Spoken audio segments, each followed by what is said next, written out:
Pluto by the sea. Why can't you be a hero like the ship's dog? Mickey Mouse asked Pluto Pup one day. They were standing beside an ocean liner, looking up the deck. On the deck lay a huge dog, staring proudly out to sea. There was a story in the paper about all the life he saved, said Mickey. Why can't you be a dog like that? If all you had to do to be a hero was to lie on the deck staring out to sea, Pluto was willing to try it. The next gangplank they came to, up Pluto went. Mickey did not realize he was missing at first. Then he whistled, called, and looked all around, behind crates, barrels, and coils of rope, but he could not find Pluto anywhere. High above on the deck of sleek white yacht, Pluto was sitting all alone, looking proud and superior, gazing out to sea. No one on the yacht knew Pluto was on board until they had left the harbor for the open sea. There the waves rose and fell, and the yacht pitched and tossed. Pluto was as unhappy as a dog could be and started to howl. Down below, the sailors shuddered at the dismal moans that came from deck above. After looking all over the ship, they soon found the stowaway and led Pluto to a corner of the hold, where they fixed him a bed of old rags. Too bad he isn't a smarter mutt, said the second mate to the first. We could use a smart watchdog for the captain's jewels. Shh! The first mate put a finger to his lip. No one must know about those jewels. It was too late, though they did not know it. The tough-looking sailor who had found Pluto had overheard. Aha! Them jewels will lie in my pocket soon, and I will jump ship at the very first port. Or my name's not Peg-leg Pete, the sailor thought to himself. The next day, Pluto's nose led him to the galley where the ship's cat lived with the cook.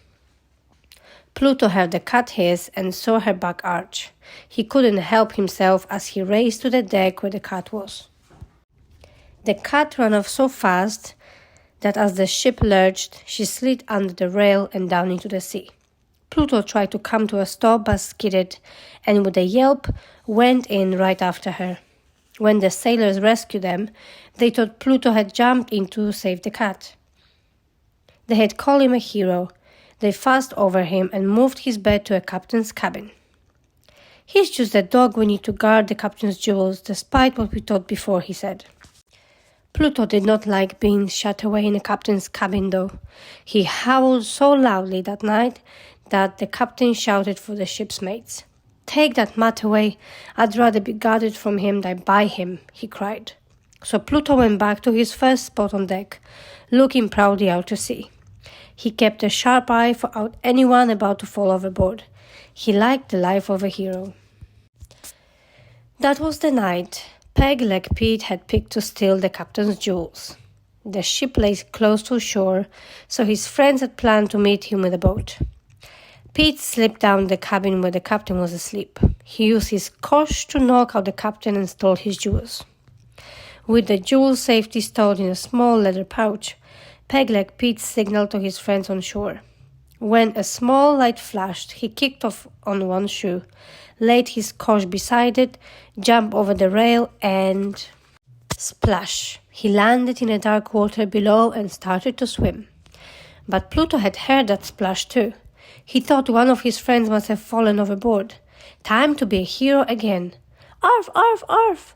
Pluto yelped and he jumped in too. Man overboard!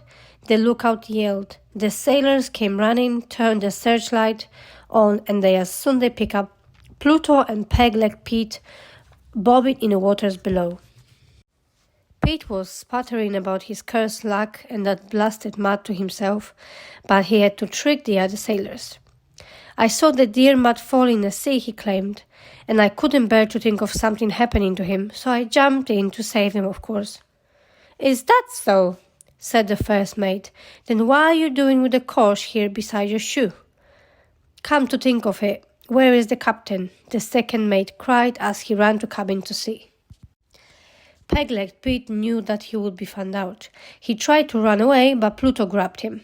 Let me go! cried Peglet Pete. But Pluto did not want another bath in the cold water, so he hung on, making sure that Peglet Pete couldn't get over the rail. Soon the second mate was back, with the captain on his arm and a big lamp on the captain's head. "But Pete in the brig," and the captain said. "We will get you a medal, sir," he said to Pluto. So when the yacht arrived home, at last with Pluto sitting proudly up on the deck, he wore the biggest, shiniest medallion on his collar. "Our hero," it said in gold.